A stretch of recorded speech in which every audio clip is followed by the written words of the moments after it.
Hello, and thank you so much for joining me today on Super Pants Gaming for this episode 5 of PlayStation Pickups. So, starting off today, I'm going to show you on the PS4 Life is Strange. Now, this you may have already seen. This actually came from a charity shop with a bundle of Nintendo DS games, which a couple of which were Pokemon games. And this is sealed, but also slightly damaged on this bottom corner. So, as you probably can't see. But yes, and the whole bundle basically cost me £20, which included this, which I didn't realise at the time is pretty much a £20 game on its own.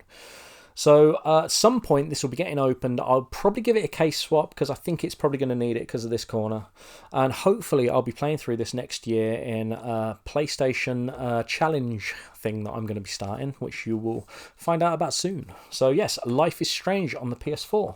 Very pleased to have that and be adding that into the collection. So, and then recently, you may have noticed that I've done a couple of videos that basically I've been selling games sort of from Mission 360 and stuff, games that games that I had sort of duplicates of, or games that kind of sucked, to be honest. And I've been quite sort of lucky to have a few CEX vouchers sort of floating around recently.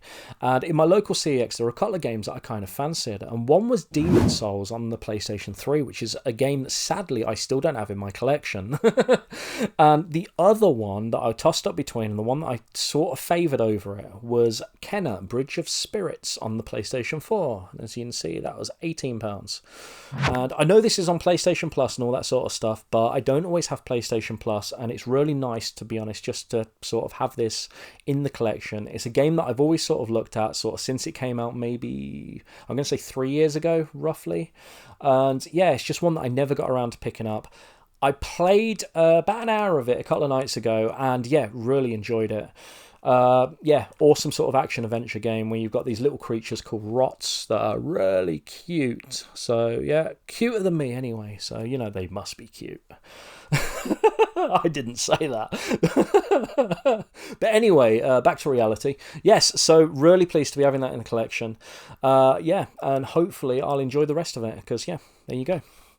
And that also leads me on to saying I will be doing A to Z of PlayStation Indies at some point. So, yeah, stay tuned for that. Next up, we have a bit of mail. So, now I've not opened this yet. I know what this should be, so I'm hoping that it's what it should be. So let's have a look. That's probably going to be really loud on the mic.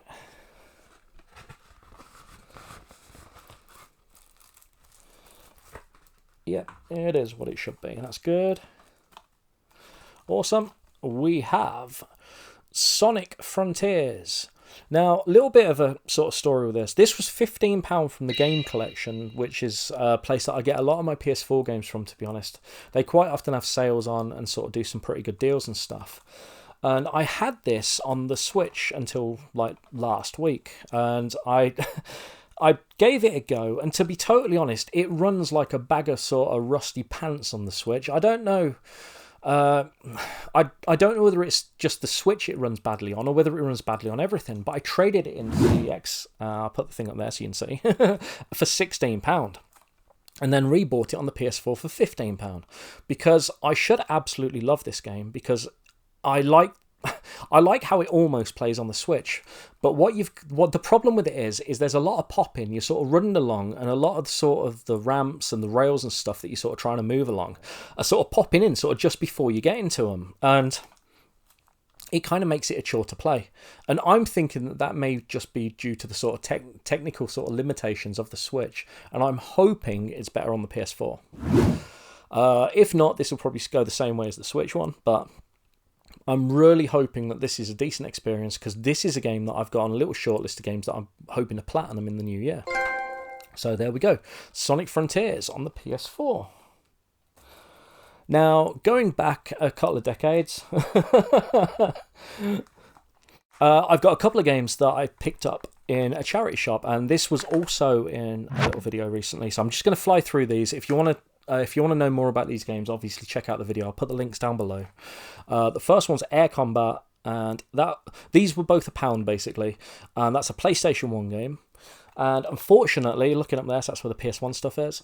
Unfortunately, I have the Platinum version of this already, which I wasn't sure we had, but it turns out it was the Sensible Adults game from sort of back when she was like a little whippersnapper like. And yeah, so that's a duplicate of Air Combat, unfortunately. But I don't know. We're not quite decided the fate of this yet, but we will see. Next up, Metal Gear Acid, which is, again, a game that I can't play, unfortunately, because I don't own a PSP. But it's a good way to start a PSP collection, and I'm pretty sure at some point on this channel we will end up collecting PSP games. So there you go, that's the start of it. I'm nailing it in now. I'm not going to do it intentionally right away because I'm sort of focusing on the Collectbox and collecting for the original Xbox at the moment, but PSP was in the running for that, and hopefully in the future we may grab one and pick a few of these games up because, yeah, I'm intrigued. I love the Vita, so, you know, yeah, I think there's a bit of mileage in the PSP to be had, and I'm pretty sure I'll enjoy it. So, next up, we're moving forward to the PS3, basically, and Lost Planet 2. Now, this was quite a cheapy one. I bought this. This was £1.50 from Retromania in Kettering. Don't know if you can see that. And I kind of grabbed this with a couple of other bits that I was getting at the time. I just saw it there. It looked in pretty good condition. And it's a game that I don't own on the Xbox 360, although I do have the original Lost Planet on there, I believe.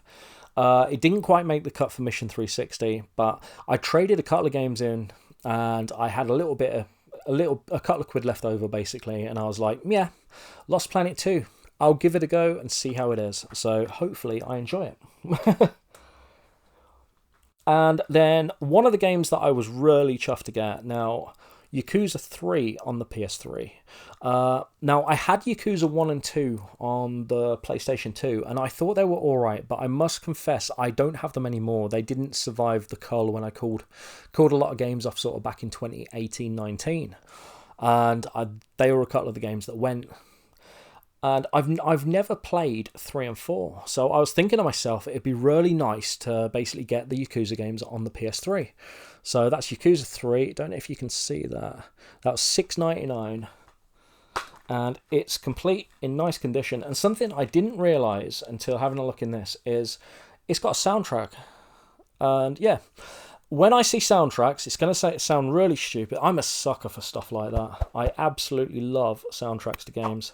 I've already listened to it. I haven't played the game, but I've listened to the soundtrack. Yes.